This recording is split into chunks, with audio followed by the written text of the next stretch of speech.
గుర్రములు, ఎక్కడానికి ఏనుగులు, ఏలేటందుకు రాజ్యము, చెట్టు గుర్రములు, పండిన పాడుపులు, అవునయ్యా, కూర్చొని కుర్చీలు, ఎటువంటి కొరత లేకుండా పాలుకుండా పరిపాలన చేస్తున్నాను. నుండుకొని మీ నాయనకి బాగలేకుండా ఉంటే పాలకూరలు 3 అమ్మేసిన ఉంటున్నా. నాకెవరు పాలకూరలు అమ్ముకునే కర్మ? నాకేమో తక్కువ అయ్యా. చూసి మాట్లాడే మాటలు మహామంత్రి 3,18,000 ఎంత కమ్ముడా నాకు తెచ్చినప్పుడే బాగా అమ్మినావే.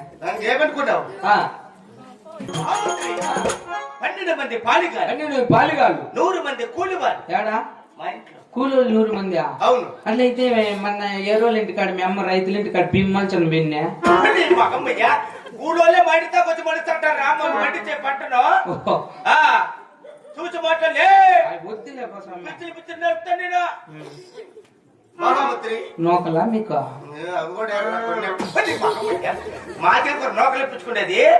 మేమే ఇస్తాం కూలోళ్ళకు. మేమేమో పరాక్రమేమి చూసి మాట్లాడే పిచ్చి నడుపుతా నేను. ఏం 15 కేజీలు బియ్యకే? ఏమనుకున్నావురా?